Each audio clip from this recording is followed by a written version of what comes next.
What is up, Mouse fam? Welcome back to episode 7 of Podcasting the Mouse. We are back with our co-host, King Daka, and we have a very special guest this week right below me, one of my good friends, OrangeGrove 55. So, King Daka, why don't you get us started? Let us know real quick where they can find you, and then we will get to our guest of honor after that.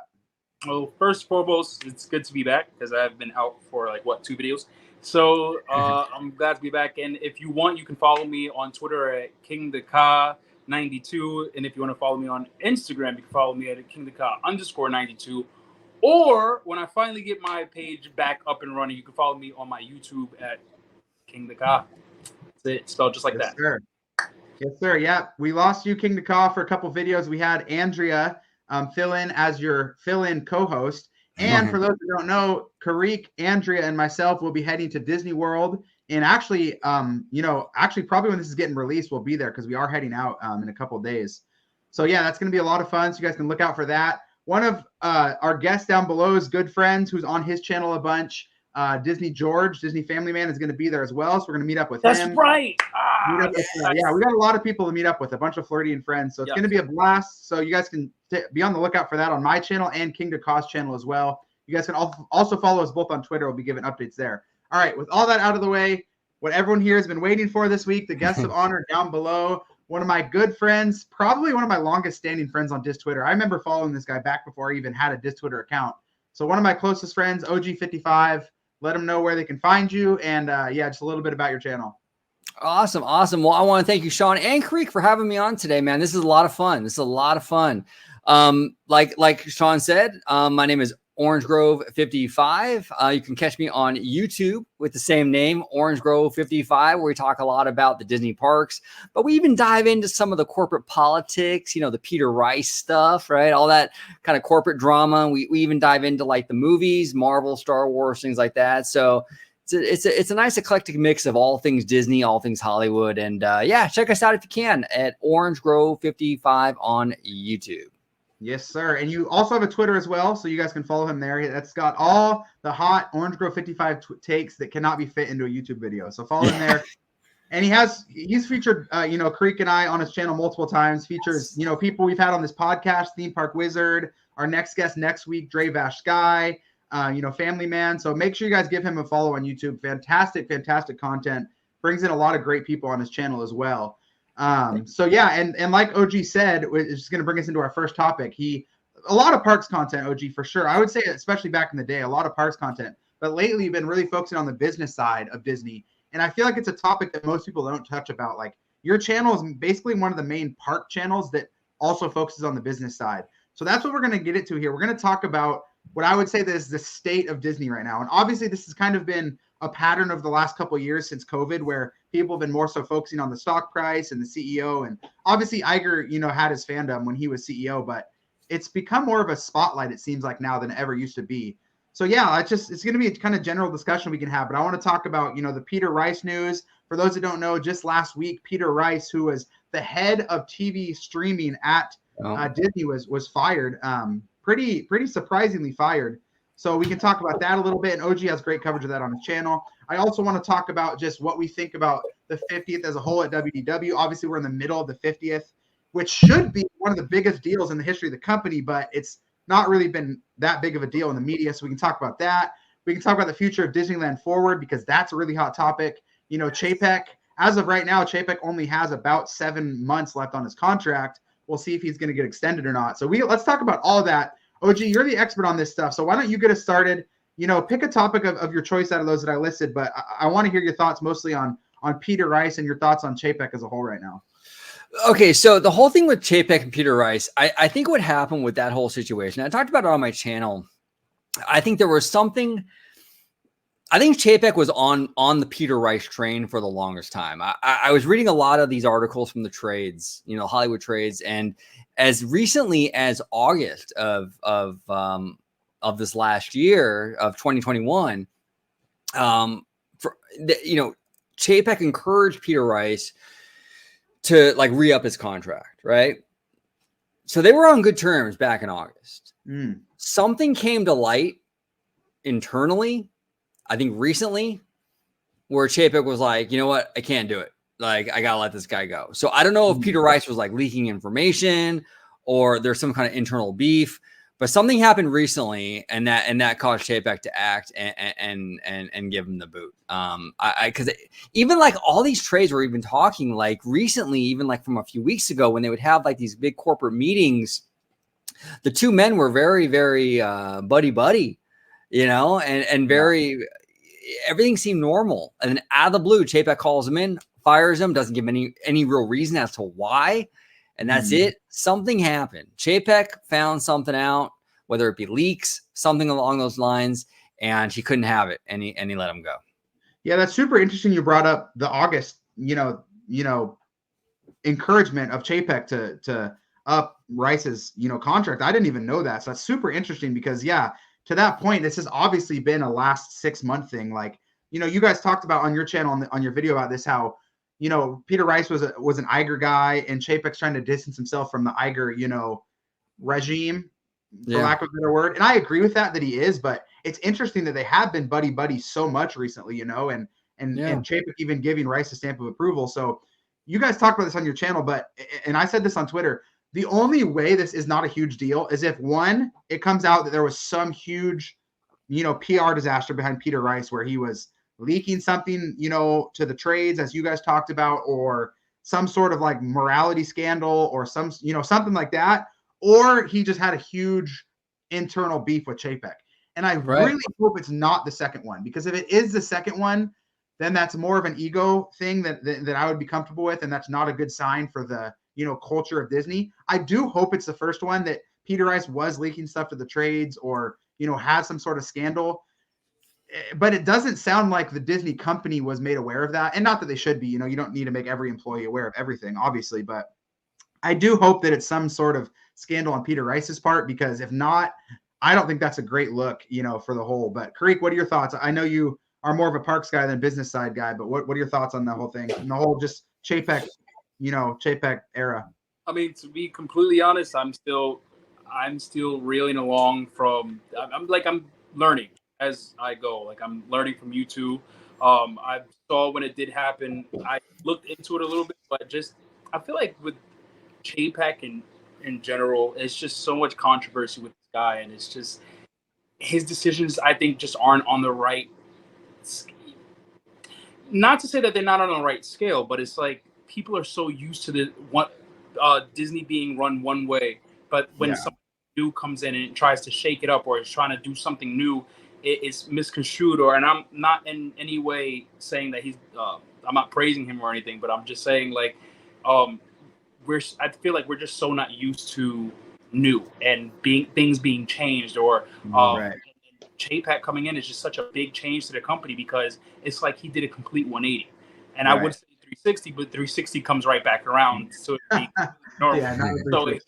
So he did a big 180 with this with the company. And I feel like with these last interactions, he's still continuing to kind of shake up the company, and I don't know if it's for the good. So, like, no, that's 100% great point about how different, this regime has been. And part of that is COVID. Like, COVID shocked the whole world, and that Chapek took over at the start of COVID, and so that's part of it. But you're 100% right. He's doing everything, and for good or bad, I don't mean this as like a super negative or super positive, but he's doing everything way different than Iger. And I give him kudos for that. Like, I definitely do not hate Chapek as much as most park fans do. He's changed everything up. But with that being said, I'm not a Chapek fan at all. I don't think he should be renewed. And we can talk about the business side of it, which, OG, you're gonna have the most knowledge of that. But outside of the business side of it, there's just been way too many PR scandals for me. I mean, it's complete mishandling on both sides, progressive and conservative, both sides of the HR. Don't say gay bill, the ScarJo debacle, everything with the parks, the Peter Rice stuff, which even if you had a reason, like, the Disney employees don't seem too happy. Morale doesn't seem too high with how he handled the situation. So obviously the business side, we can talk about that. But as far as PR, Chapek has not had a good tenure PR wise, and not all of it's his fault, but a lot of it is completely his fault. And so, that's a good point you brought up, Creek. What are your thoughts on the business side of it? You can get into that a little bit for us. Well, here's the thing too. You mentioned like the Florida bill and stuff, and that might even tie into the whole Peter Rice thing, because like in April when that whole thing dropped, Chapek looked really bad. He looked really bad. Like first he came out and said Disney's not going to be like a political football. Then like 2 weeks later, it was like, oh, well, okay, just kidding. We're coming out against the bill and now we're going to work against it. It's very possible that Peter Rice is connected to a lot of that stuff too, you know, where maybe he was leaking stuff out that sort of led to the whole situation with him getting a lot of heat, right? And maybe Chapek found out, like, you know, Peter Rice was leaking, because Peter Rice is much more progressive. He's more in line with like a Bob Iger, right? And Chapek, I feel like he's sort of like, I don't want to say he's like conservative, but I feel like he's a little bit more like doesn't really care, you know? He's just more about the money. And, you know, if Chapek found out like Peter Rice was leaking stuff that sort of caused this whole drama for him and the whole Reedy Creek thing and all that, that could be a big factor too, you know? So there's a whole lot of things here we don't really know, but it's interesting. Sure. It's fascinating. Well, yeah, we saw after the whole Reedy Creek and Don't Say Gay mishandling. And I'm not saying that, you know, Chapek mishandled it. I'm glad he spoke out against it. But to your point, OG, he originally said no. He didn't not say anything. He came out and said the company as a whole will not be saying anything. So, you know, no matter what side you fall on, he didn't handle it well. But we saw Disney fire their HR. I'm going to forget his name, but the gentleman that leaked the opening date for Cosmic Rewind. Oh, yeah, like Jeffrey Moff or someone? I forgot his name, too. Yeah, I can't remember his name, but he was pretty high up in the company. You know, he's a pretty public figure in terms of a front office guy. You know, he'd been involved in a lot of political campaigns and stuff like that. And he was a part of BP during their big oil spill disaster. So, you know, and not to speak on him, I don't know, you know, how good or bad he was at his job. Obviously, he doesn't have the best track record, but we saw Disney getting rid of him as quickly as they could, Chapek and the board. So we haven't seen any shortage of shakeups, and whether that's good or bad, who knows? The stock price has been dipping, obviously across the board. As an economy as a whole, we're seeing the start of what's probably going to be a recession. But Disney's stock has been, you know, leading the charge in that. Their stock's been taking a lot quicker than the general, you know, across the board. So, OG, what are your thoughts on the business side of just Chapek's tenure? It's weird. Like I think that he's actually steered the company pretty decently out of the pandy. Look, the parks were closed due to the lockdown. I mean, Disneyland was closed for like 400 plus days, over a year. You know, the cruise lines were down for a long time. Shanghai Disney is still closed to this day. Shanghai Disneyland. Right. So. Exactly. So, you know, movie theaters were completely closed. A lot of the revenue streams for Disney were completely shuttered. And look, it could have ended up a lot worse for Disney. They could have ended up having to spin off divisions, sell things off. They didn't have to do that. So I think I give credit for Chapek for that. The problem though, like, and you touched upon it, Sean, like with Chapek is the PR stuff. And I think that's a lot of like why the stock price is going in the direction that's going in, aside from the overall economic woes. Right. I think that Chapek just kind of inserts a lot of uncertainty into the situation because of like the PR drama, and Wall Street doesn't like that.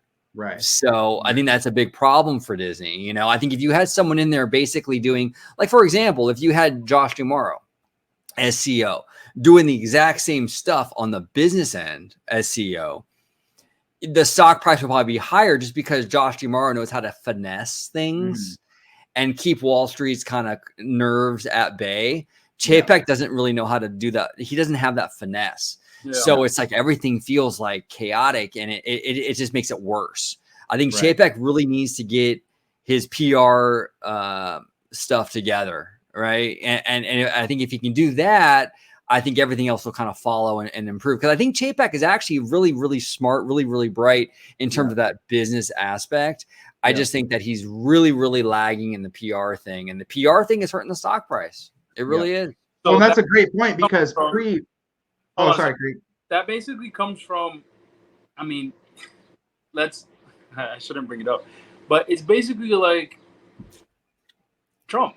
He's really good with money. He's great with his money, but when it comes to the things that he says, his character, the way that he carries himself, how he speaks to people, how you interact with people, terrible at it because you're so focused on one part of that aspect that you don't think about the PR part because you're, like you said, you're so focused on the numbers. And then you know what?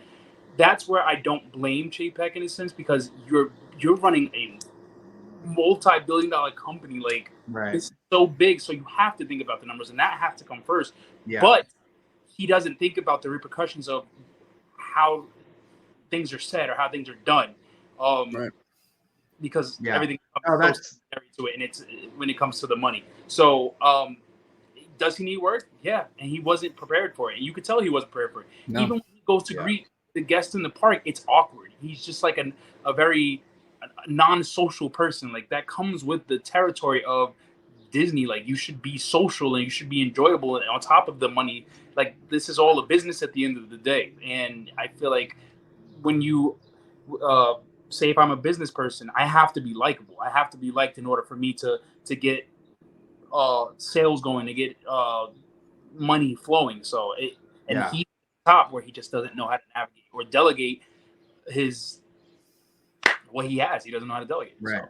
No, you guys both brought up great points, because OG, to your point, pre-ScarJo, which I would say was the first huge like PR misstep from Chapek. Before that, the Disney stock price was like doing numbers that we had never seen before, like increasing at an insane rate. And obviously that's tied into the economic, times and how much it had dipped during the closures. But the stock was doing insane numbers at the start of Chapek. So, and obviously, we can speak on Chapek's legacy as a CEO. The man's been in this company for, in the industry for 20, 30, 40 years. Like, It's not like this is his first job. He has a resume that got him to where he is. So he's obviously, great. Unfortunately, it depends on how you look at a CEO's job. With shareholders and stuff like that, to your point, OG, are going to look at the finances, whereas other people are going to look at like the PR, and both play a part. But I look at it more as I look at like a head coach of an NFL team. Are the X's and O's important? Sure they are. But ultimately, there's so much out of your control that it more so just goes to how much can you control it. And there's going to be some unluckiness in there. Like, if you don't have the talent, you don't have the talent. If you if things are going wrong for you as a, just overall, then things are going wrong for you. But ultimately, you shoulder that blame. You shoulder the blame of like morale of the company. You shoulder the blame of like luck versus unluck. And I think Chapek's got super unlucky taking over right at the start of COVID. He's made a lot of PR missteps. He's gotten unlucky with the economic downfall, recently. And so, unfortunately, while not all that might be his fault, ultimately he's the CEO and it does fall on his shoulders. Now, you guys have talked on your channel, OG, you and Vash, a lot about how it would be fantastic if Chapek could have someone, to delegate to, as Creek just brought up. And I don't mean someone underneath him. I mean someone like right next to him, like not another CEO, but someone that could take over the PR side. And that's part of why they brought Susan Arnold on. Whatever that was 6 months ago or whatever, but I don't, at least from what I've seen, she hasn't done a whole lot in terms of the public eye. And so, what are your thoughts on that, OG, bringing someone else in to help delegate? They should. I know Disney got rid of that president position a long time ago. Under Iger, right? During the Bob Iger administration. And I think they should definitely think about bringing that back. And Disney has historically kind of shown to be kind of working at its best when it has like a creative and a business minded person kind of working together. We saw that as early as Walt Disney and Roy.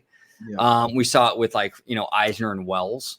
I think Bob Chapek obviously has the business chops. The dude is a freaking genius when it comes to the business end of it. If he can get someone who's a little more creative minded, who's like in the president role, who has like pretty much equal power with him, I think he could really do amazing things. And to have that kind of checks and balances, that yin and yang of the creative and the business mind, I think he would do really, really, really well. I don't know who you would pick per se, but I think that Disney should really think about something like that, because right now it's a little lopsided. What was that? I heard Peter Rice is looking for a job. Yeah, I know, right? He's on the market. I'm sorry, Rice family. No, you're 100% right, OG. I couldn't agree more. And you're right about the president, role that was taken away during Iger, which me, I'm an Iger, super fan. I'll defend him to the nines, but he had an ego problem. He had a power problem, and he got rid of that president job because he figured he could just take the role over himself. And maybe he could, maybe he couldn't, but it's led to problems when he's gone now, and he didn't realize the ramifications that might have down the road. So yeah, I would agree with you fully, OG. And I think one thing that Parks fans that can agree on that kind of encompasses this whole combo we've been talking about in terms of Chapek being unlucky, but also having missteps, is Walt Disney World's 50th, and how, I don't care if you fully love the 50th or fully hate it. we can all agree it's been a disappointment. We don't really need to talk about how much of a disappointment it's been, but I just want to talk about overall, like how much of that falls on Chapek, how much of that is a sign of where Disney's at as a company, how much of that is just a sign of COVID, how much of that is a sign of like Disney hemorrhaging all this money from shutdowns, like how much blame do we divvy up for the 50th? So Creek, I want to start with you. I mean, we know your thoughts. You're not a fan of the 50th, but how much, like, what went wrong with the 50th and why did that go wrong, do you think? You know what? I will, if you want me to, like, divvy it up in per se, I'm not going to give you, like, obviously. Yeah, I mean, we don't need exact numbers. Whatever you think. I want to say I'm not going to put all the blame on Chapek because it's a group effort when it comes to, I know they sit down and they say, okay, we're going to do this. We're going to do this. We're going to do this. He's not the one that's saying we're going to do all this stuff. No, it has to be approved. It has to be ran through, like I said, in terms of ideas. So I'm not going to blame him for that 100%, but I will blame COVID for a lot of why I feel like they had to push back on a lot of what could have been instead of what we have now. So in terms of maybe, who knows what we could have had if COVID wasn't here, but we can only focus on what we do have. So I mean, I feel like we definitely could have done more. The Disney World's 50th could have been way more than what we got in terms of like, yeah, what's here. But then again, I think about it and I'm like, but since this is Disney's 50th, this should have been planned way before COVID even existed. Now, mind you, the 50th was in 2020. So this should have been planned long before COVID was even a thing. You know what I mean? So can I blame that on COVID, or can I just blame that on just really crappy guidance in terms of what to do with the 50th? I don't know. I really don't know. It's just it's a toss up. I would love to point fingers, but at this point, it just didn't compare. And everybody I talked to on Twitter, they're just like, Disneyland's 50th was just like so amazing, and it's just like, this is such a letdown compared to it. I would have loved to have been at Disneyland's 50th, but I mean, I can't compare. So as of right now, what we have is just mediocre at best. It's just, I don't know, and I'm not going to blame Chapek for that. I'm not going to. I just won't. Yeah. OG, what are your thoughts? Yeah, I think it was a letdown. I think it was a letdown, not so much that they didn't offer enough, because I think the offerings were enough. Like they're getting Tron, Cosmic Rewind, a new fireworks show, new lagoon show at Epcot. It wasn't that there wasn't enough per se, but I like the thing with Disneyland and their anniversaries that make them so successful is that they lean into like the nostalgia, right? Like when you go to a Disneyland anniversary, they'll have like the throwbacks, to the Walt Disney audio and things like that, right? Yeah. They'll have all that stuff that kind of takes you back, the nostalgia. And I'm not really seeing that. Like this anniversary for Florida is more kind of a generic Disney celebration. There's not much Florida there, right? Like when you watch the fireworks show, there's not like orange bird flying around the castle. There's not like, Figment or audio from Horizons or anything like that.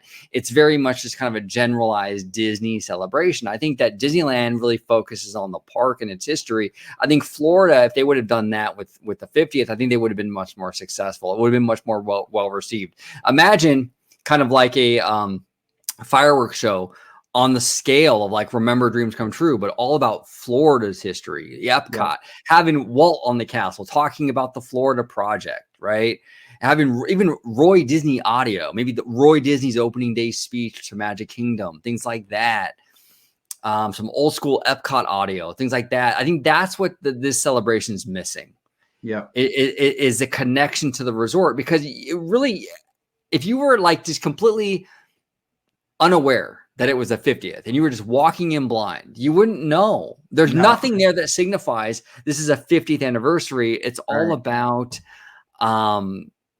just kind of a generalized Disney celebration. That's where I think they dropped the ball the most. So you know what? 100% agreed. Actually, rebuttal. Sorry, Sean. I keep talking. Oh, you're good, bro. But you know what? Then that kind of comes down to the company in general. And yes, Chapek is a part of it, because that's a cash grab.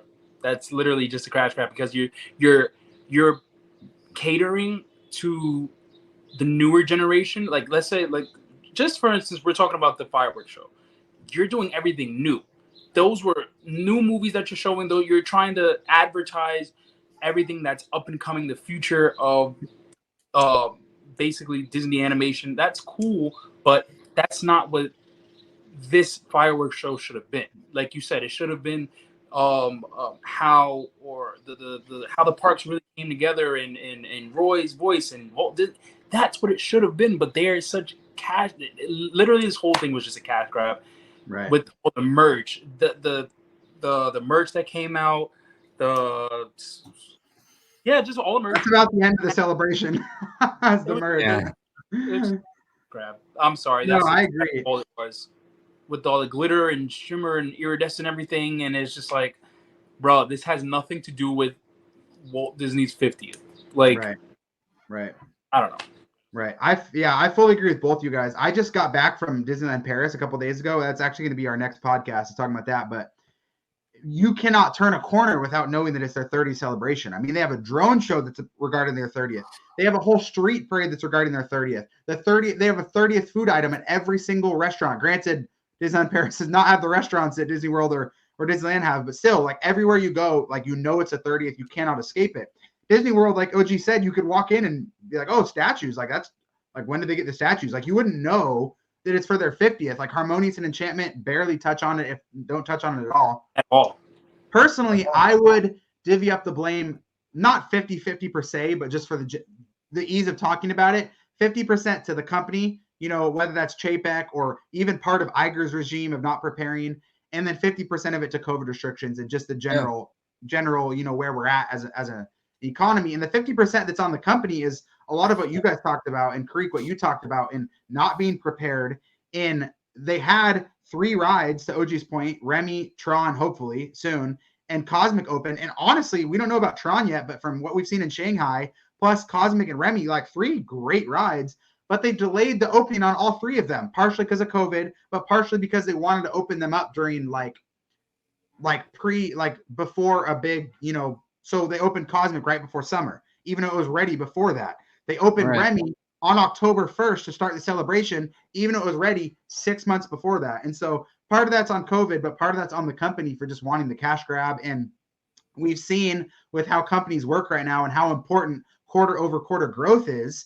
And now that Disney's $1 billion conglomerate, they have to get quarter over quarter results. And so they're throwing in Genie Plus and annual pass sales without finalizing what they actually want to do with those. And Genie Plus IT isn't finished. And the AP sales at Disneyland and Disney World, aren't hashed out to where they're getting sued and having lawsuits. And now they're blocking the sales because they didn't have, they didn't work them out. And so I feel like the company just wasn't prepared, but also the quarter over quarter earnings were so important that they just needed to get money ASAP. And OG, I think it was on one of your, recent videos where you guys pointed out how they had to get the APs out immediately when they did, because they needed that quarter over quarter growth.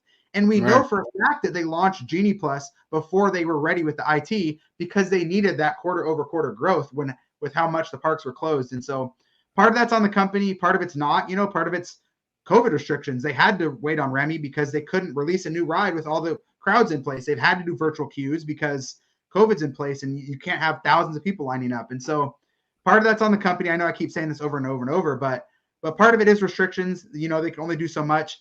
The issue I get why October 1st, 2021, it had to be a letdown.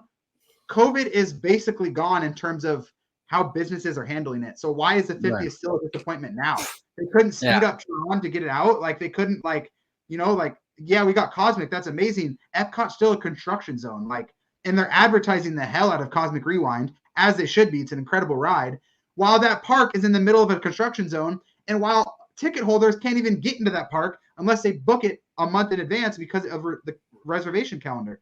So it's just frustrating overall. I'm kind of rambling at this point, so I'll stop. But I think we're all in agreement that it's pretty frustrating. Well, it is frustrating, and it's weird too. I was on my channel, looking straight at the camera saying there's no way that Disney is going to cancel that festival arena, that bi-level festival thing, because that's where all the money's at. That's where all the alcohol's at. There's no way. They'll cancel the Moana water thing before they'll cancel the giant festival thing, right? I thought for sure.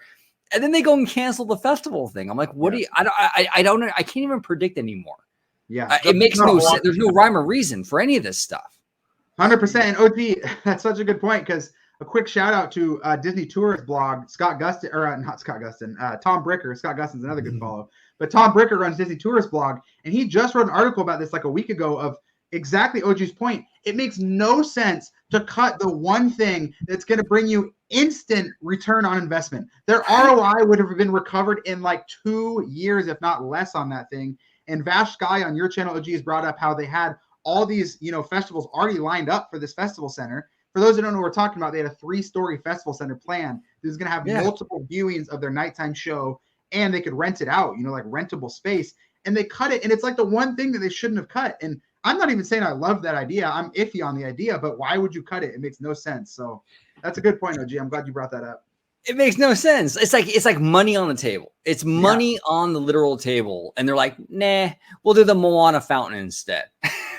Which, hey, I'm pumped for that. But yeah, the ROI is way lower on that than something else. So if Chapek is all about, finances and how he's going to give money to something as long as he's getting that in return, you had that sitting there in your plans for the festival center. It's crazy. It's crazy. Yeah, for sure. But let's be honest.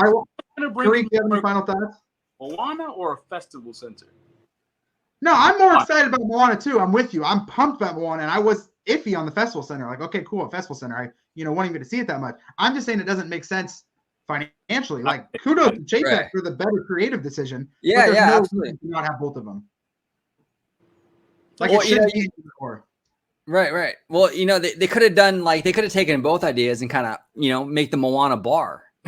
Hey. Count me in, bro. I'm down for that. That sounds great. All right. Well, I really wanted to touch on, Disneyland Forward, and I wanted to keep this discussion going, but we pushed this out a half hour already, so I got to move on to the second topic. OG, we're gonna have to bring you back. You and Vash, who's gonna be our next guest, back on soon, so we can continue this topic. But that brings us into topic number 2. As you guys know, our second topic is good, bad, and great. This week, we are focusing on a land that OG55 champions and definitely does not get enough love. We are talking about Disneyland's Fantasyland. So, OG, as the guest, why don't you get us started? We're going to each share our good first, then we'll share our bad and our great. So you get us started on your good about Disneyland's Fantasyland. Okay, the Disneyland Fantasyland good that I want to share today is Small World Holiday.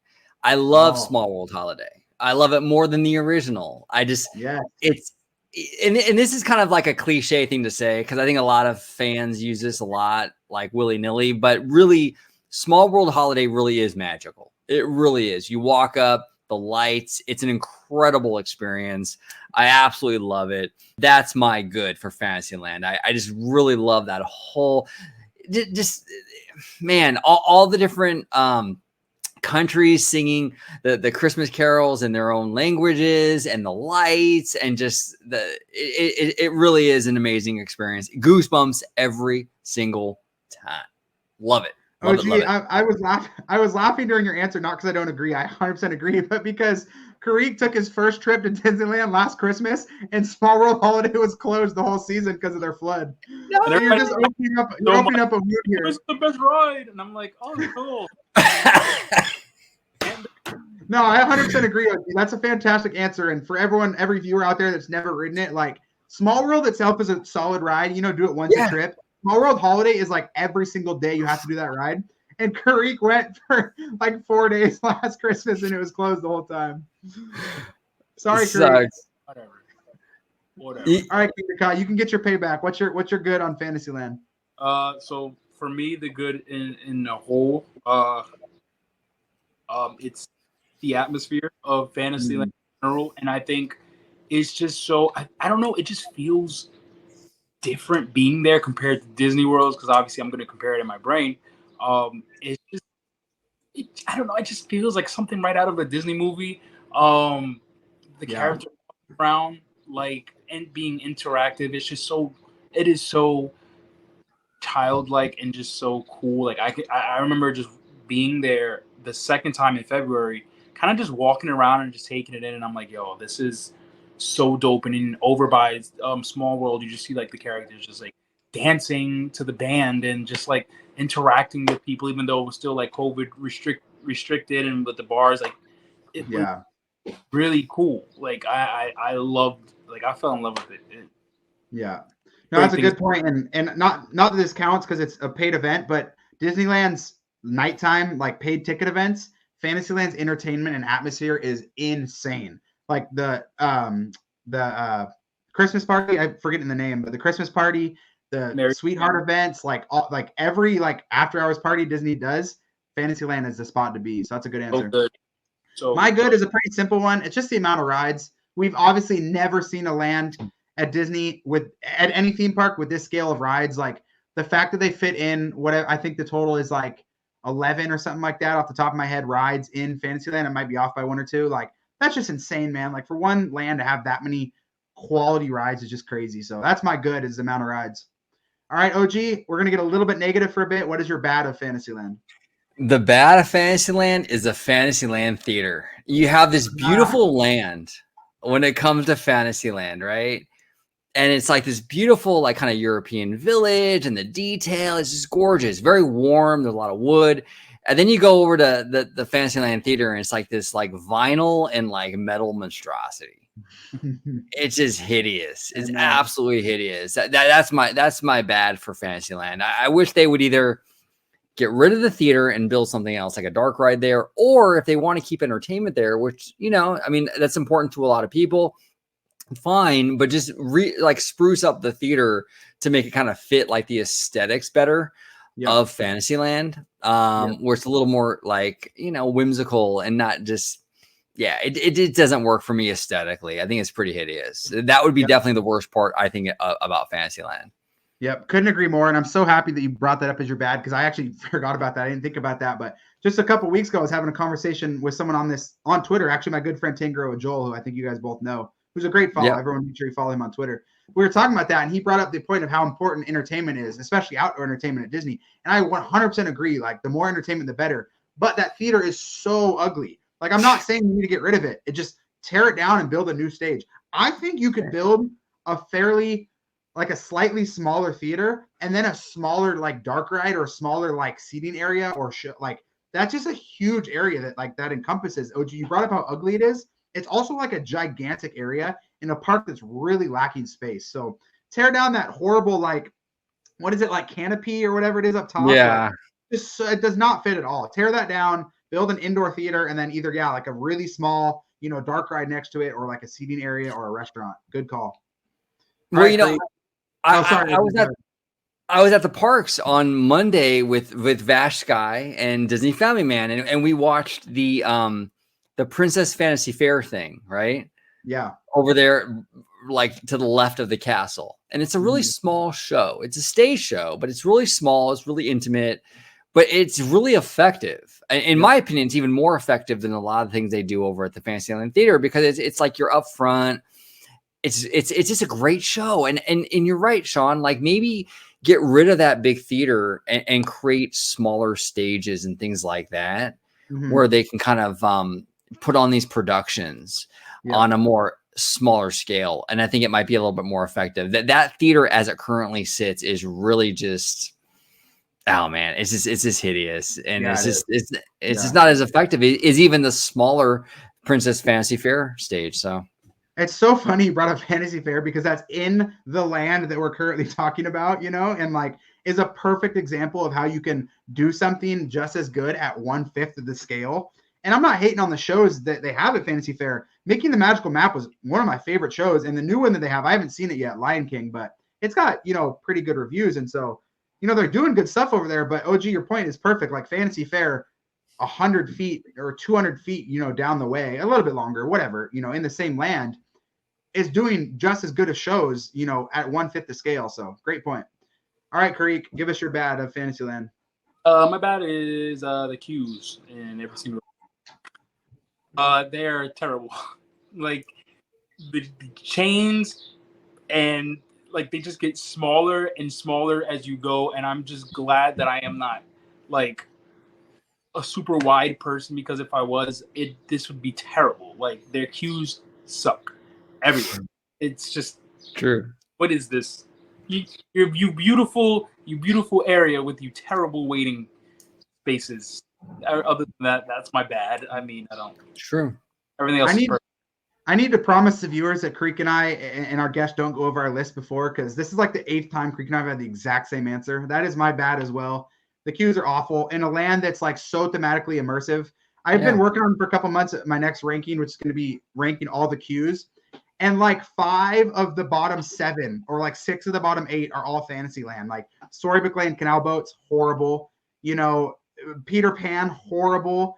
Dumbo finally got a little bit better, but used to be horrible. Pinocchio's not great if it's a busy line. Same with Snow White. So good point, Creek. Just for the sake of mixing it up, I'm going to throw in one that is not quite a bad, but they could work on a bit, and that's just table service dining. They don't have any. The only dining they have is Red Rose, which I actually like more than most, but I it's love not great dining. You know, like it's just average dining. It's quick service. It's average quick service, maybe slightly above average. And then they have a bunch of good food carts, but they're lacking in dining, especially when you compare it to Disneyland Paris and Walt Disney World, which their Fantasylands have amazing, or not amazing, but, you know, solid dining. So dining's not great either at Fantasyland. But let's get back into the positive. OG, start us off on your great.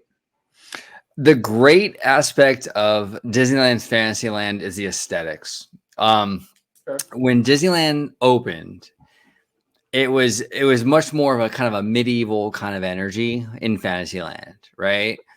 And then in the 80s, the early 80s, Tony Baxter came in and he kind of reimagined this whole land. And I think he actually, dare I say it, did better than like with Fantasyland than Walt Disney did. I really do. I like this new version of Fantasyland that Tony did much more than the version that the park opened with. I love that kind of generalized European village. I think it fits. It's a great backdrop to all these fairy tales: Peter Pan, Pinocchio, Snow White. Yeah. It's generalized enough where they all kind of fit perfectly in that. I just think it looks beautiful, and it's an improvement to what was there before. And it's something. And this is how you know Disney got it right: is when it feels like it's always been there, right? It doesn't, like, even with Buena Vista Street, it feels like it's just always been the entrance to DCA because they got it so perfect. And that's how I feel with Fantasyland. Like it always felt like it's always been like that because they just nailed it so perfectly, right? So that the aesthetics is definitely the great aspect for me. I just think like when you walk under that castle and then you have those dark rides on the side and it's the beautiful like thatched roofs, and the Peter Pan, the clock and all that. It's just gorgeous. Absolutely gorgeous. They did a phenomenal job with that. Yeah. They retained the history, you know, a land with arguably the most history in any Disneyland ever built, any theme park land ever built. They retained its history while like making it way better and like still, you know, keeping that thematic feel. So that reimagining that Baxter did was just insane, like really insane. But, you know, now that I think about it, I get why he did the medieval thing because you have a castle. And castle, medieval, and it makes sense. But I guess it would have made a little more sense if you would have kind of like cartooned it up and made it kind of more in the sense of, like you said, the how it is now. It worked, but just in a better way. So isn't it funny that Walt Disney World's Fantasyland still has like aspects of the medieval theming, like the just terrible facade in front of Small World? When that's been abandoned for like 40 years, it's just funny how Disneyland did it so well and Magic Kingdoms is still flopping a little bit, and just thematically, I mean.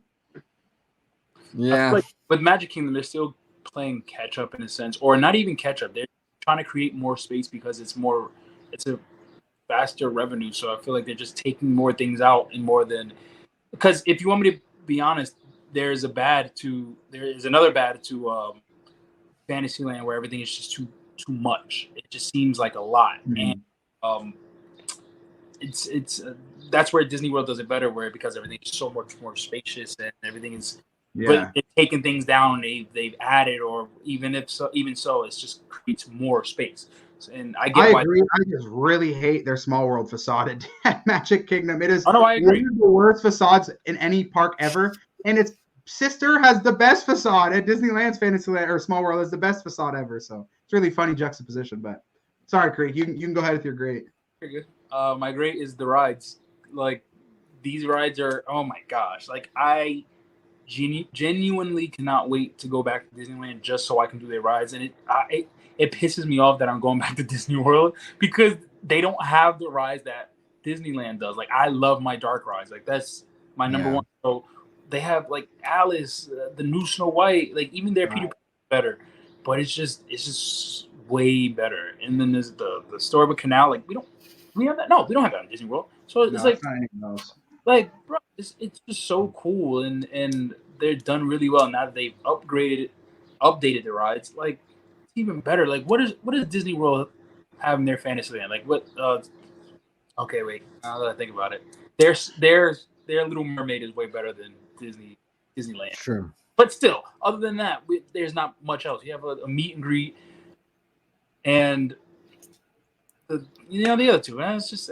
I mean, even if you say Seven Dwarfs, which is a great ride, Disneyland's Fantasyland has Matterhorn. To your point, Creek, about the rides, like not that it's as good as Seven Dwarfs, but each Fantasyland has an anchor, e-ticket coaster. So exactly, and it's like they literally those two not Matterhorn, but they put a roller coaster and a dark ride together to make Seven Dwarfs, which I love Seven Dwarfs. Everybody knows that. But to have my choice to do a roller coaster than to do a dark ride based on Snow White, they just did it way better. They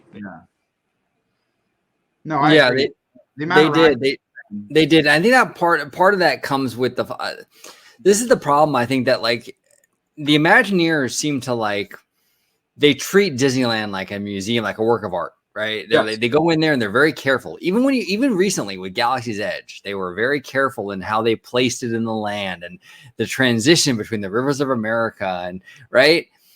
I wish that the Imagineers took the same care when it came to Florida, like with Magic Kingdom and Hollywood Studios, like just give that same love. I just feel like it's not there, like I feel like, unfortunately, because these all bear the Disney name, they should all be. Look, obviously, there's going to be always a level of like importance to the first one. I get that, but Walt Disney World was a very, very important thing in Disney's history. I mean, that was Walt Disney spearheaded that whole thing in Florida. Roy Disney, his brother, finished it for Walt. I mean, it bears a lot of importance, and I think that the Imagineers should take a little more time and effort into it, like they do with Disneyland. I think they should. And I just don't see that from them, unfortunately. Yeah, no, I agree, and that's another great towards Fantasyland and Disneyland is how much care there is. So that's a good point. Yeah, my grade's kind of a broad one, but it's just like the overall like layout of Fantasyland. Not that it's a perfect layout, but just how many different like areas you can go explore. You have the really forgotten about area behind Fantasy Fair that OG was talking about, where you have all the meet and greets.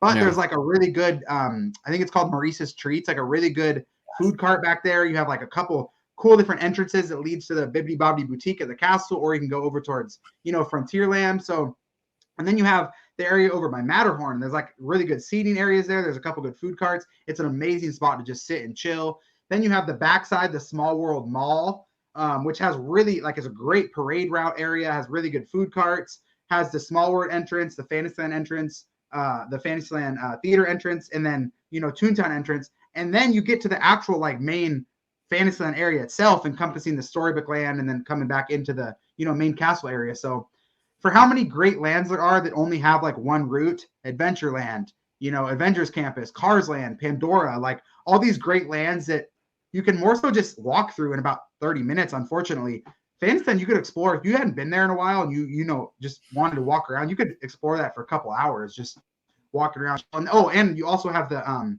little seating area that's like the best seating area in Disneyland. What's the word, OG? The old boats, the seating area by the old boats. I can't think of the name. Oh, the Motorboat Cruise. Thank you. The Motorboat Cruise seating area. Thank you. And that little like seating area was just so underrated, like a gem. So just a lot of just fantastic areas to explore. So all this talk about Fantasyland makes me want to go back so bad. I literally Thank you for bringing this topic up as your favorite land, because I really want to go back right now.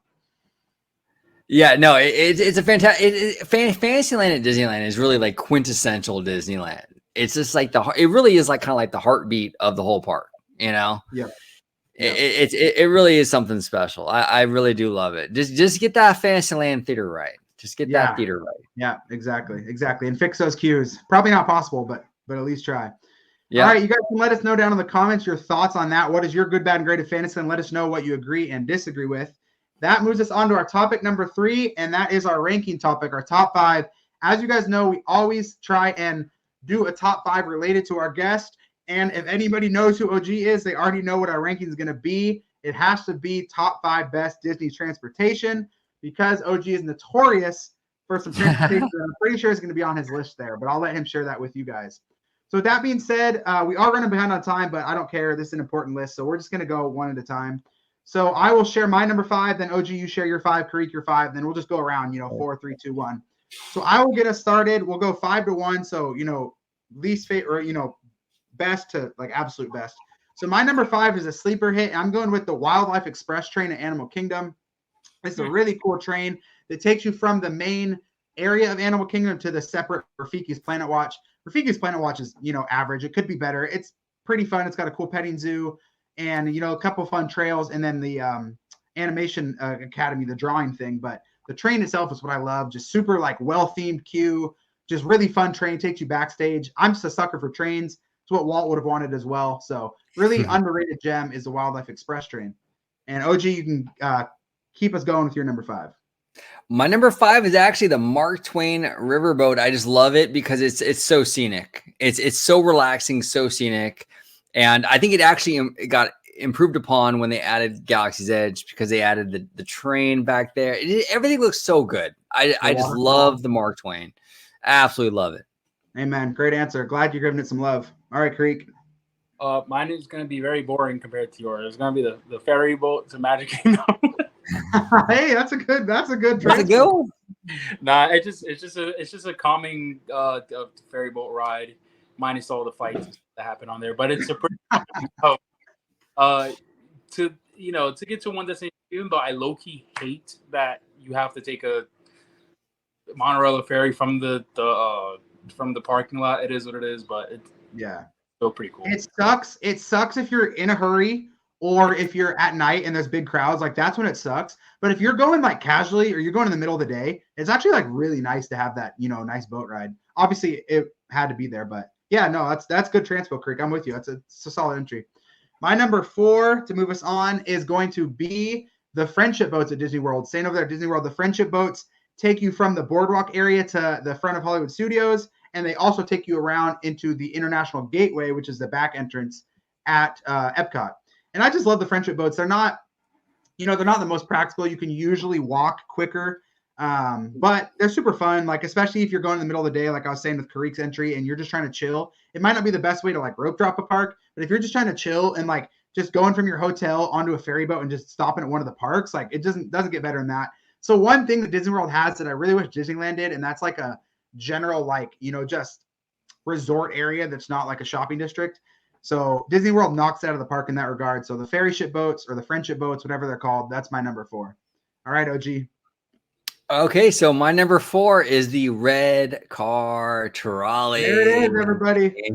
There it is. I love the red car trolley because I am a big advocate for DCA in general. I just love this little park because it's come from like nothing. It was like it was kind of like a trash park in the beginning. A lot of people didn't like it, and they really kind of inserted a lot of love and theming into this whole park. And the red car trolley, I think, was kind of the unsung hero of that remodel. It adds a lot of kinetic energy to that park. And I was really kind of nervous for a while there. Chapek, if something doesn't really look, the red car trolley, to be completely honest, doesn't really bring in a lot of money. It doesn't carry a lot of guests. It doesn't do a whole lot for the executives. I was worried it wouldn't come back after the pandy. I thought, okay, maybe it won't come back. I was really happy to hear a few weeks ago that it was coming back. It's just such a great aspect to DCA. And I love that old like 1930s kind of energy that it brings. It's just really fantastic, man. It's really, really fantastic. I'm glad that it's coming back. It's a huge deal, I think, in terms of immersion and theming for DCA. I love it. So happy it's coming back. Red car trolley, number 4. I've been waiting years to have OG on my channel and utter the words red car trolley. This is a historic moment, everybody. Yes. All right, Creek, you cannot top OG talking about the red car trolley, but go ahead and give us your number 4. I can't and I won't. So number 4, the minivans. So a lot of people have been interesting. A lot of people have been talking about coming back. What is it? June 20 something or July something? I don't remember.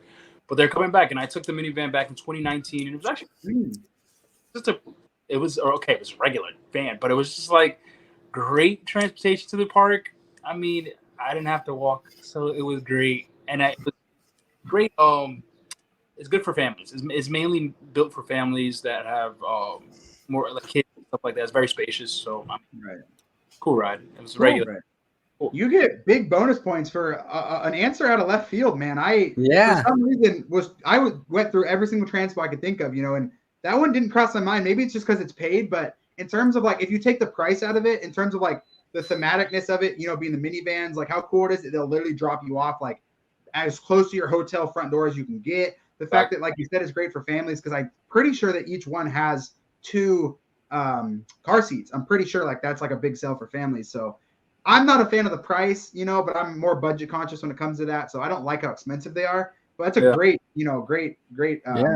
pick. I didn't think about that. My friend retired and we just wanted to go, so we didn't care to pay anything. It was like for sure. If you have dispendable income, by all means, use the hell out of minivans because it's CM's driving them, which is super cool. Like, and it's just a great feature. But yeah, I don't have that type of. I don't have $50 to drop on a 15-20 minute Uber ride. But for those that do it. All right. Comes into our top 3. Number 3 for me, the classic, the iconic Disneyland monorail. I don't need to talk about this too much. You guys know why it's amazing. My favorite part about it is the fact that you can use it, as transportation in terms of like efficiency. It's not the most efficient. If you're staying at Downtown Disney Hotel, it's really solid. But the problem is it doesn't have the best hours. Like it usually doesn't stay open till park, open or park close. I mean, it usually closes early. So that's a bummer, but it's just classic, quintessential. And I think that it's way better than Disney World's monorail because they have the newer. I think ours is the Mark 6, I want to say, or that might be wrong. I don't know which one our versions are, but they're the newer generation. And I just really like Disneyland's monorails. They're just classic. So that's my number 3. Awesome. Yeah, no, the Disneyland monorail is cool because it's new, but yeah, it's a throwback to the old. It's pretty dope. It's pretty dope. Yep. I dig it. But my number 3 is actually something that's no longer with us. It's the People Mover over at Disneyland. Rest in peace. I loved this attraction when it was open. It was cool to kind of like just sit in this thing and like kind of take this grand circle tour around Tomorrowland and kind of just kick it in the air conditioning and go through all the various attractions, Star Tours, Space Mountain, right? I loved the People Mover.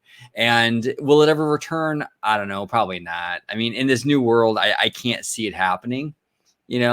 Maybe it'll be like the Stark Industries People Mover. I don't know. Maybe they'll put some IP on there or something and bring it back. We'll see. I would even be down for that at this point. I don't even care. But I love the People Mover. That's my number 3. I miss it dearly. R.I.P. My number 3 is going to be the monorail. I choose Walt Disney World's monorail only because I've been on that one more times than Disneyland's. And I think it's just so cool that it goes through the contemporary. Like I don't find that fascinating. I'm like, wow, it's cool. Like right in the middle of a resort. Like that's pretty cool. But yeah, I choose that one. I'm glad you did, Kareem, because I personally chose the Disneyland one, but I'm glad you chose Disney World's because they're different. Like Disneyland's is probably more magical, more history, and they're the nicer trains. But Disney World's actually like super, efficient, especially if you're going to Epcot. Like taking a monorail from, one of the Magic Kingdom stops to TTC or any of the hotels and riding that over to the Epcot is like actually saves a lot of time and it's really fun. So, and it goes through Epcot. So good pick. Nice. Good pick. All right. Top 2. My number 2 is the Disney World Skyliner. Almost put this number 1. I just quite didn't, but the Disney World Skyliner is just absolutely incredible to me. Like I don't get fearful of anything really outside of like drop towers. And the Skyliner kind of makes me a little nauseous, or not nauseous, but a little queasy sometimes when it stops at the very top. I don't love that. I wish it wouldn't stop, but Skyliner is just amazing. It's super efficient. It's themed really well. It gives you amazing, like different views of the resort, which is just awesome. And yeah, man, it's just super high capacity. I love the Skyliner. So that's my number 2. Cool. My number 2 is actually one that's been brought up a couple times already, but the monorail at Disneyland. I love the monorail. I love how it goes through the Grand Cali. I love the history of it. I love the new look of the trains that now it's almost a decade old, actually, 2006, I think, but they still look really good. And monorail is my number 2. Love it. OG, really quick. I don't want to throw a huge wrench in our rankings, but what are your thoughts on the possibility or plausibility of the monorail stopping at Grand Cali or DCA. Obviously, it's a super short ride, so it wouldn't be the greatest in terms of, flow of the ride. But what are your thoughts? Like, what do you think about that? I would love it. I would love for that to happen. I think the issue with it stopping maybe at DCA is the ticketing aspect of it. So let's say someone gets on the monorail, but they only had a Disneyland ticket. Now you got to check tickets for people that are getting off at that. You know what I'm saying? So Right. I think that's probably the only thing holding it back, but I would love for it to get a DCA stop. Absolutely would love that.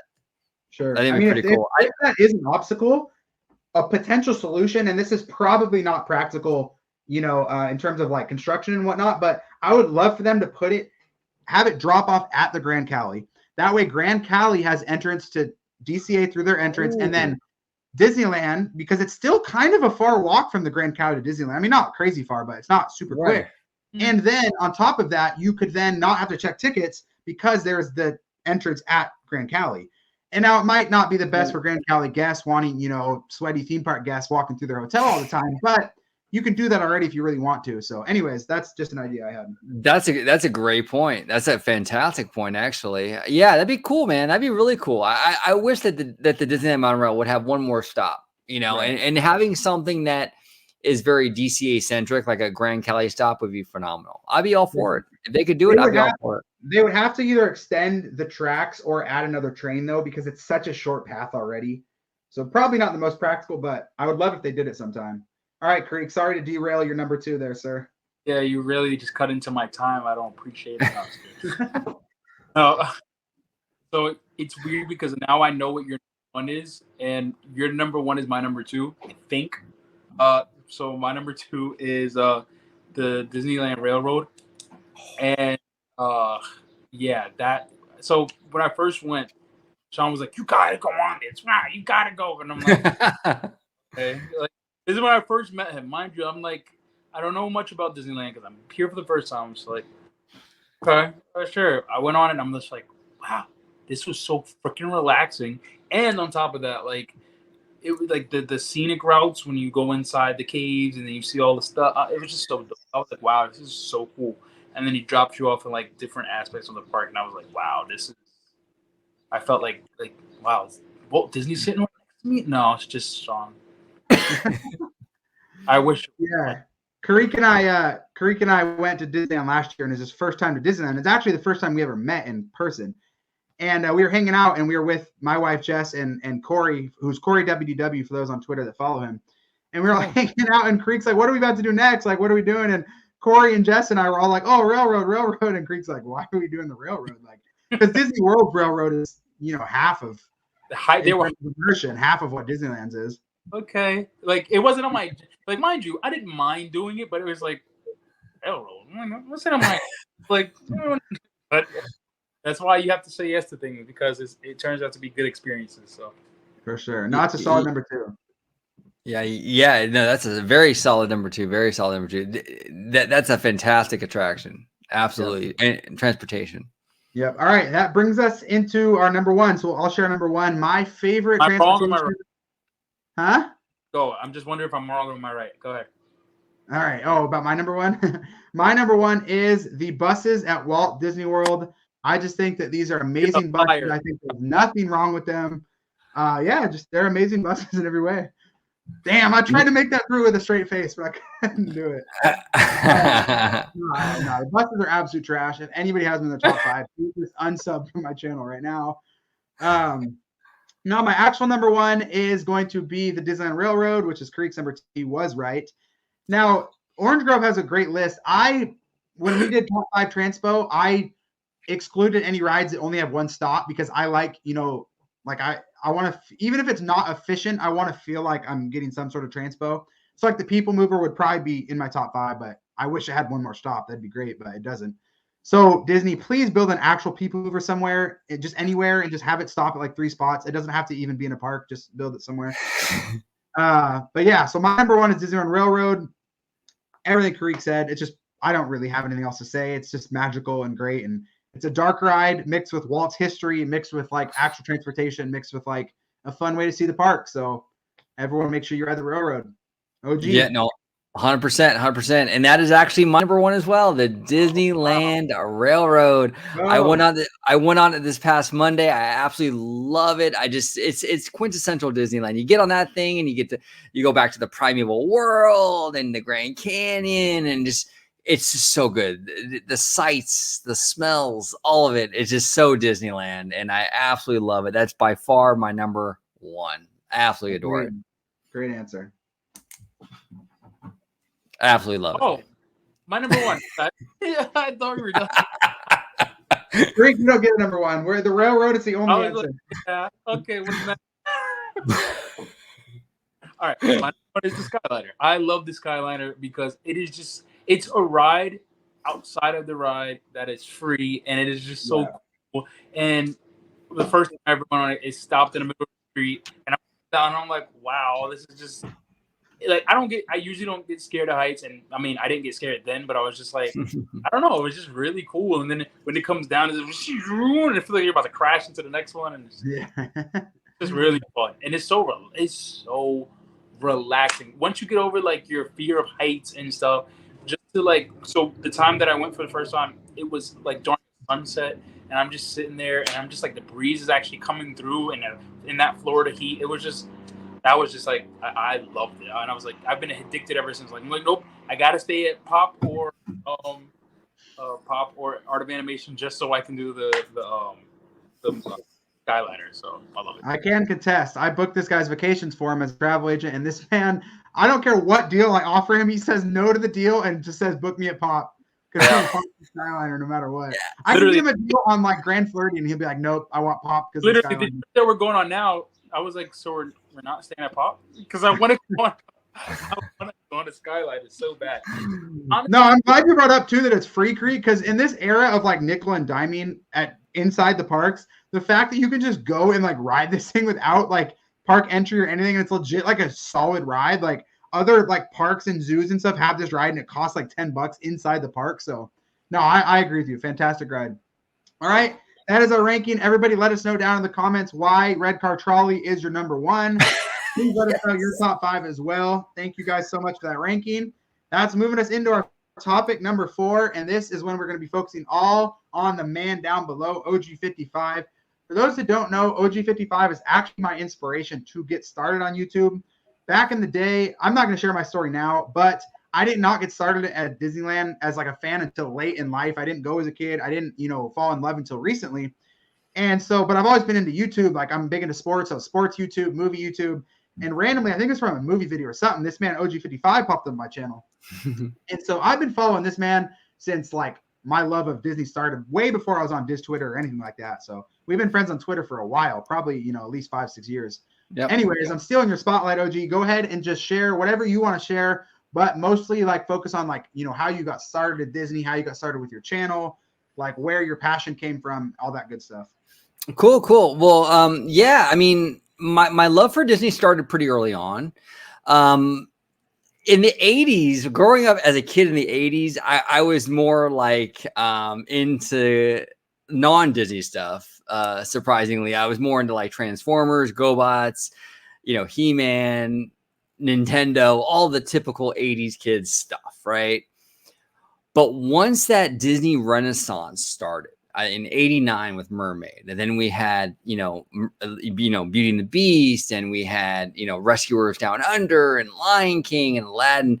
My love for Disney, it really started to like, that was like the spark, right? That Disney Renaissance was the spark, and I got really into animation. It inspired me a lot. I wanted to be an animator. I started taking drawing classes, all because of that Disney Renaissance era. And that was really the catalyst for my whole love for Disney in those early 90s films, right? And it just kind of grew and grew and grew and grew. And then, my parents would take me every year at that point to like, Disneyland. We'd stay for a few days at the hotel. And I started falling in love with the parks. And that's kind of what started it all, really. And I haven't really looked back since. It's just kind of grown and grown and grown, right? And it all stemmed from that Renaissance era, that animation.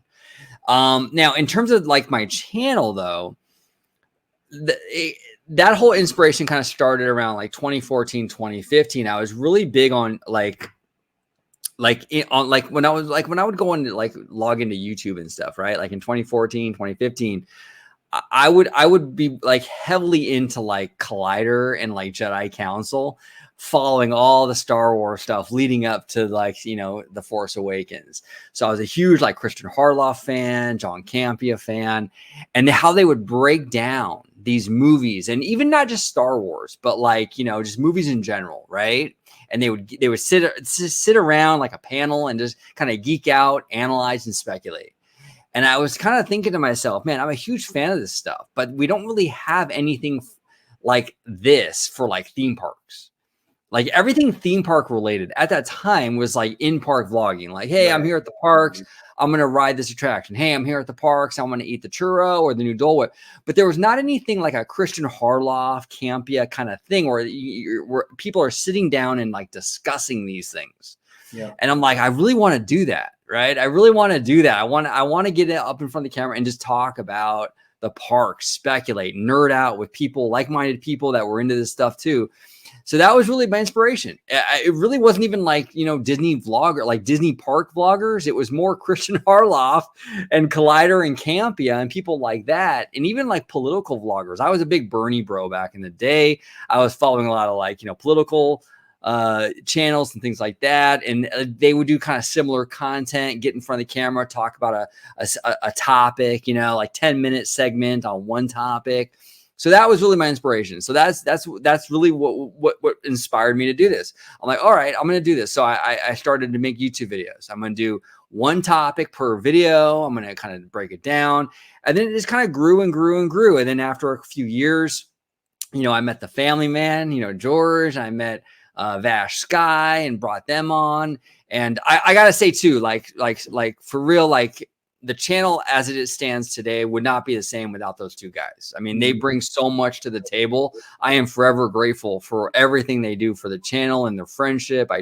It's incredible, man. It's absolutely incredible. And, but that's pretty much what happened, right? It just kind of snowballed. It started all with just wanting the content that I'm seeing from Collider. I wanted that same content for Disney parks. I wasn't seeing that in the community. So I'm like, you know what? I'll make my own. And that's kind of how it all happened. And, you know, and the name, if people are wondering, OrangeGrove 55, OrangeGrove came obviously because that's what Disneyland was built on, was an orange grove. And 55 was the year it opened. So that's how that all happened. But yeah, man, I just wanted to have a place where I can kind of nerd out with people that was into this stuff and just kind of talk about things, you know. And there weren't too many places around the community at that time, even now, really, that does that. So that was kind of like the inspiration to jump up. Yeah, there's not a whole lot. I mean, I could probably name, you know, 10 max, 15 max. Yep. YouTubers that are on the West Coast. You know, so many are focusing on the East Coast. And I remember something you said, this is probably pre-COVID, like 3 years ago, that made me want to start YouTube channel, is that for you, there's so many great vloggers that go to the parks or do construction updates or whatever. And that's great. But your thing is you like to go to the parks, experience them, and then go home and talk about it. Right. And that's something that struck out with me because I'm not hating on, you know, vloggers. Like, I like vloggers. I watch vloggers. Karik does a lot of great vlogging, like in-park stuff. But for me, I'm not a good cameraman. I like to go there, enjoy it. I'll watch other people film it. Then I like to go home and talk about it. So that's something that really struck me when you said that. And yeah, just finding West Coast, because there's just so little amount of West Coast YouTubers. So yeah, that's great. And I actually knew, but forgot that you got started based on your love of animation. And that's why a lot of your channel videos focus on Disney animation as well. So that's awesome. Yeah. I love the animation aspect. And when I was a kid, like, it was funny, man. It was like, even back then at like 12 years old, like, I would talk to my dad about like the stock price for Disney and stuff. Like, we would look at the newspaper and like, oh man, the stock is up, stock is down. Oh man, Aladdin is #1 at the box office again this week, you know? So I was like kind of nerding out about this stuff, even at like 12 years old, you know? So I'm not really doing anything different now than I was back then, even at 12. Like, I'm still talking about the same shit I've been talking about for a long time is just now I have a YouTube channel, you know, that I used to talk about it all day with my dad and my friends. And it just, I'm just like, you know what, why not? Why not open it up now? Why not have a YouTube channel and talk about this stuff and have a bigger audience and build a community, you know? Yeah, I'm glad you brought up the community aspect too, because YouTube and Twitter, you know, and all the people you bring on, I could probably name 10, 15 people that you brought on your channel recently to talk, and it's all great combos. And then, you know, the community that all of us have built on Twitter within the theme park fans. And it's not just Disney, you know, like, you know, we all enjoy Universal too. And, you know, Not Scary's down the road from OG, and, you know, Creek's got, you know, about 10 different parks within an hour of him. So just the theme park community in general is awesome. So I'm glad you brought that up. So it is. It is. And the cool thing too, like the friendships we've all made, man, it's crazy to think about this. Like I would have never met you, Sean, and Kareem, right? I would have never met you guys if not for like our common kind of love for this stuff, right? Right. Yeah. That's pretty deep. Like that's pretty interesting. Like that this one thing brings us all together. Like we kind of like forge these amazing friendships based on this one thing. I think it's pretty special. It's pretty cool, man. I actually said that in the first show that we ever did, like during that segment. I'm like, you don't, especially from where I'm from, like you don't meet people that are into Disney and stuff like this, or just into the parks in general. And it's so cool that you can find a community that you stick to. And I always think about it. I'm just like, wow, I can't believe like I actually like right now, even while we were speaking earlier, I'm just like, I'm actually sitting here with two grown-ass men talking about like I never thought that would happen, because that, like I said, from where I'm from, Disney is like it's a child. People deem it as childish or right. It's kiddish, but I mean it's so much more than that. And clearly, look at this, like the fact that we can come together and talk about it. It's way more than just a child's children's movies and a children's place. You know, it's for everybody. So I love that. Yeah. This is happening. 100%. Yeah. No, it's incredible, G. And thanks for sharing your story. And I know you've talked about it a couple times on your channel, so viewers obviously make sure to go subscribe to him and get more info. But it's just great to hear your talk about your journey, because even on Diz Twitter, which like I love Diz YouTube and I'm on it more, but I feel like the community of Diz Twitter is like obviously it can be toxic and stupid sometimes, but like it's so easy to make friends through that and stuff. And so, and OG, you were one of the original like Diz. I remember when it was you and like Drunk at Disney and like, you know, Weenie, and like there weren't that many people on Diz Twitter. It was only like, you know, 30, 40 people. And now it's whatever, 1,000. I don't know how many, you know, who knows. It's huge. But it's crazy to see where it's come from like 6 years ago, you know, through COVID, through the parks being closed for whatever, however long, to now. It's pretty awesome. And can we talk about Drunk at Disney for a second? Because I love that, man. Yeah. Not Drunk at I Disney. love that. He is so funny, man. I've been following him for years. This guy is a treasure. He is absolute treasure. Yeah, for sure. Yeah, everyone make sure you guys follow him, Professor Leisure, on Twitter. Honestly, just go follow Kareek, myself, and OG, and just hit follow on like all of our mutuals, because it's a great community over there, man, for sure. Definitely. Awesome. All right, OG. Well, now that you shared your story, it's time to put you on the spot, sir. The world needs to know your top 3 in order, 3, 2, 1, best rides of all time. You're going to have to leave some classics out of there. That's what happens when you're on the spot. Top 3 favorite theme park rides of all time. All right, here we go. I'm going to start with number 3 and I'll work my way up. Number 3, Radiator Springs Racers, giving DCA some love. Wow. Okay. I love this one. I love this one because this one is like, it's thrilling, it's fast, but it's not like uncomfortable fast. You know what I'm saying? It's like, it's smooth. Yeah. And you're just cruising. It's fantastic. I love this one. Absolutely love it. Great answer. Yep. And then number 2, Big Thunder. Again, it's the same kind of thing. It's like just a fun ride, man. Like you're not like uncomfortable. Like it's not like too fast or like crazy. It's just a fun ride through like the Southwest. I really, really love the environment, the atmosphere with this one. Big Thunder, definitely a strong number 2 for me. And my number 1 is going to be Rise of the Resistance. I'm a huge Star.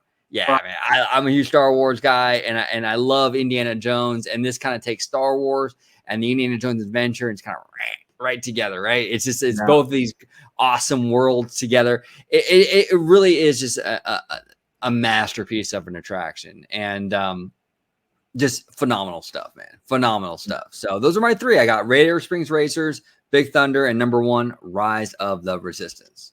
A couple comments on your list, OG. First, number 1, this is our 7th episode of this podcast. I thought before I started this podcast that I was a pretty Big Thunder fan, but it is nowhere near my top 3. It's probably not even in my top 10.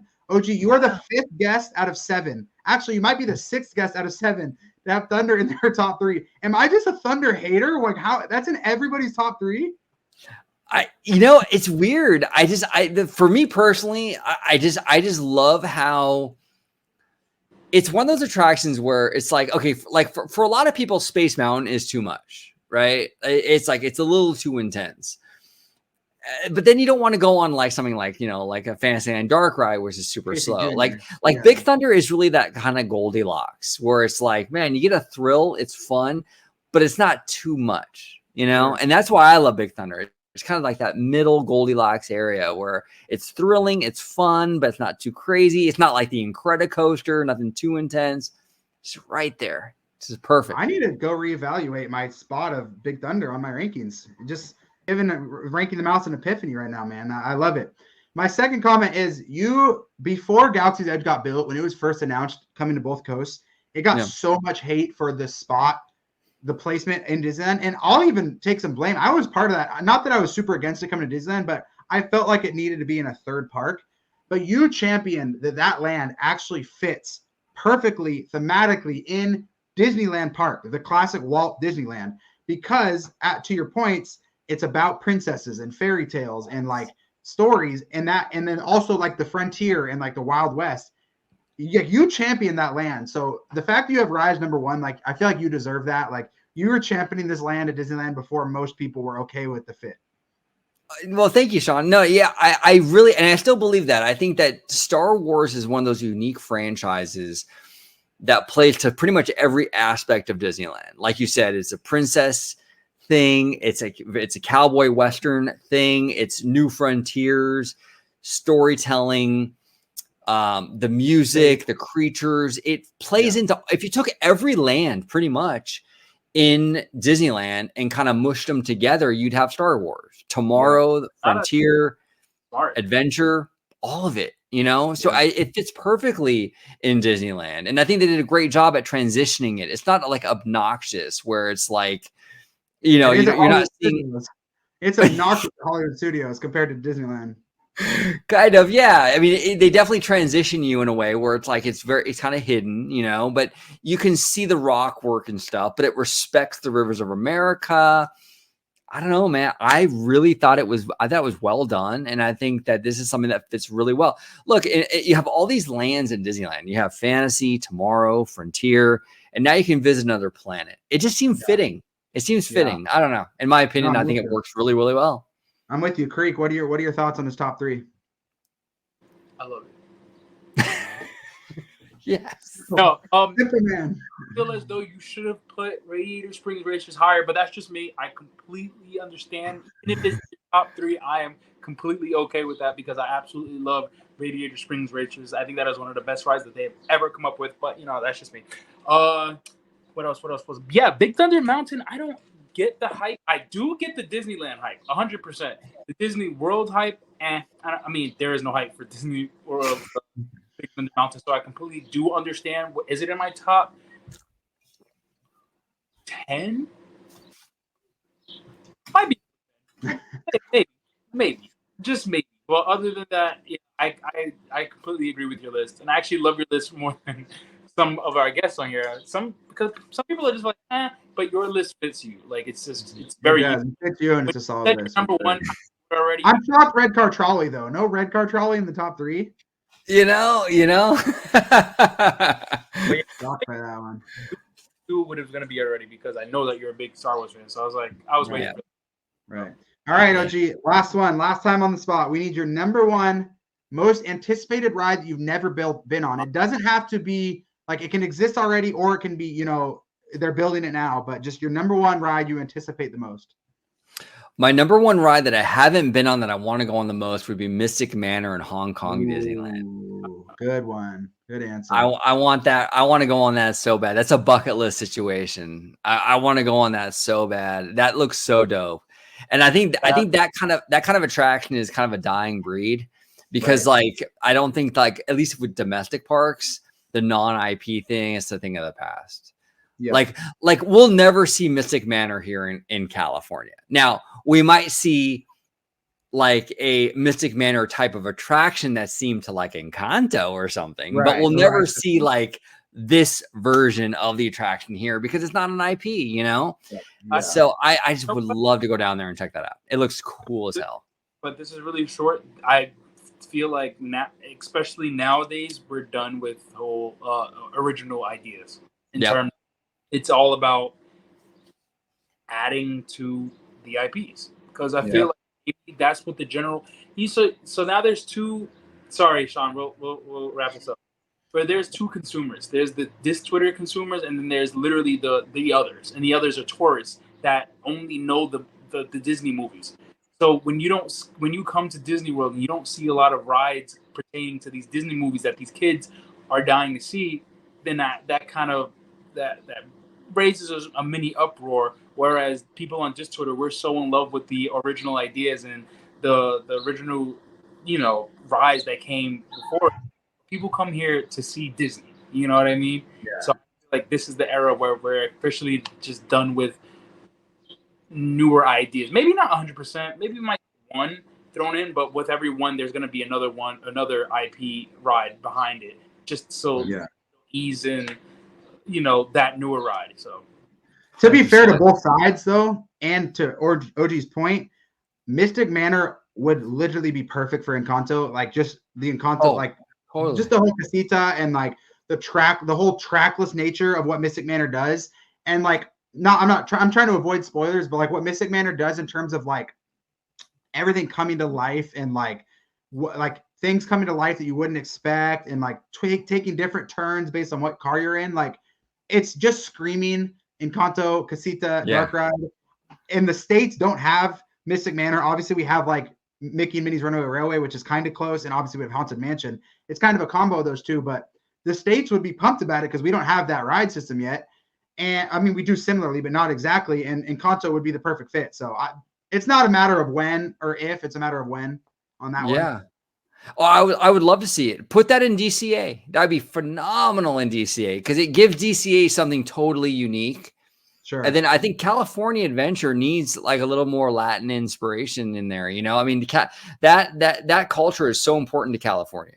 Yeah. So to add like, that's true. An Encanto attraction at that park, and then on top of that, it's something totally new. It's something like the new technology and something DCA can boast, right? Like only DCA has it. Oh, it's a win. Yeah, put the Encanto Mystic Manor ride in DCA Imagineering. Come on, do it. Do it today, and then connect it over to the Treehouse in Adventureland. Now you got a park hopping option. You got double Encanto. Come on, let's do it. Absolutely. All right, OG and my co-host Karik, thank you so much for joining us. Really quick, we went way over time. Sorry, guests, but hopefully you guys had a good show. Karik, really quick, why don't you show or let everyone know where they can find you? You can find me on Twitter at KingTheCa92, or you can find me on Instagram at KingTheCa_92, or you can find me at YouTube at KingTheCa, all spelled right there. And 9 and 2, if you did not know. Number one, you're pointing in the wrong direction at your name. Right there. Other way. Oh, well, on my screen, it's literally right there. Number two, you can find him on YouTube at King Ka. You can also find him on YouTube at OrangeGrove55 and at Ranking the Mouse because he is on both of our channels quite often. Yes. And then down below, sir, you can let everyone know where they can find you, OG.